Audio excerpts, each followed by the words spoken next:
সেই বিজয়ীর বেশে সেই সমাজের মঞ্চে আবার এসে জড়ো হয়েছি।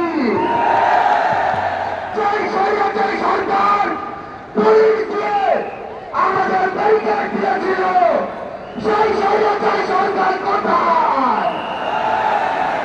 সেই পুলিশ কোথায়?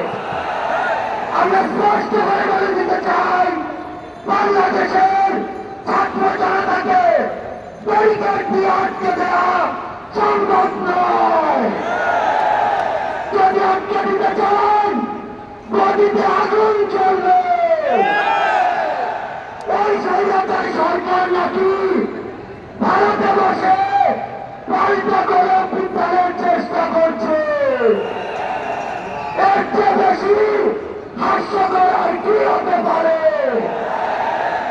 আমরা স্পষ্ট করে বলে দিতে চাই, যদি যেখান থেকে হোক পাল্টা করে বিদ্যালয়ের চেষ্টা করে থাকেন, তাহলে আপনাদের গায়ে ভালো জানাজা করার লোক খুঁজে পাবেন না। আমরা যখন রক্ত দিতে শিখেছি, তখন আপনাদের মতো ফ্যাসিস্টরা আমাদের লোক পর্যন্ত স্পর্শ করতে পারবে না। আমরা বলে দিচ্ছি, লক্ষ মানুষের সমাগম দেখেছেন, এরপরে যদি আমাদের দিকে চোখ তুলে তাকানোর সাহস করেন, কোটি মানুষের সমাগমে পিছিয়ে ফেলব।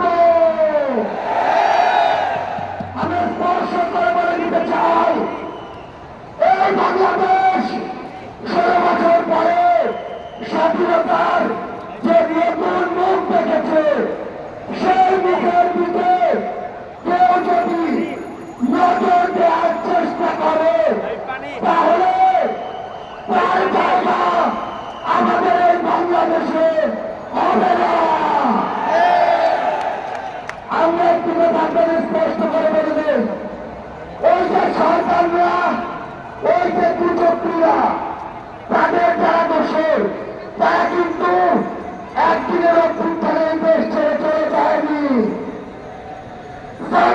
রহমানের মতো দণ্ড সেজে লুকিয়ে আছে আমাদের আশেপাশে। এদেরকে প্রতিহত করতে হবে। যেই নৌকার মাঝিরা সাধুক না কেন, নৌকা সহ ডুবিয়ে দিতে হবে। আপনাদেরকে স্পষ্ট করে বলি, আমরা আমাদের একটি ভাবপত্র পার হয়েছি।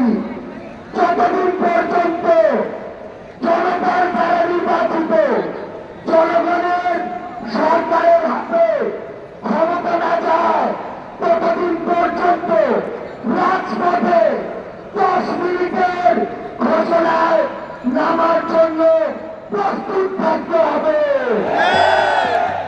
সেই গর্ত দিয়ে এই ফ্যাসিস্টের দোসররা বের হওয়ার চেষ্টা করবে, তুলতে কাজ করতে হবে। সেই গর্তেই তাদেরকে ঢুকিয়ে দিতে হবে এবং ওই গর্তে তালা দিয়ে দিতে হবে। আমরা স্পষ্ট করে বলি, বৈষম্য বিরোধী ছাত্র আন্দোলন বাংলাদেশের কোন নির্দিষ্ট মতের বা দলের আন্দোলন ছিল না।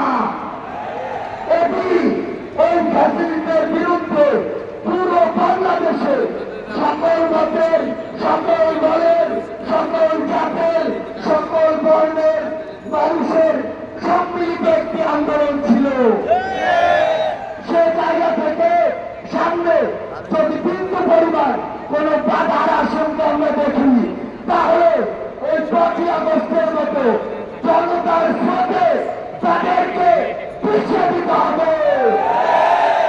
সবার সাথে এই রাজপথে যে কোনো সংকটে, যে কোনো সংগ্রামে আবার দেখা হবে।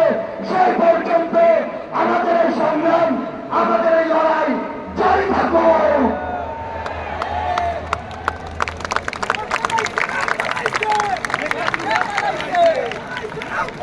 অসংখ্য ধন্যবাদ।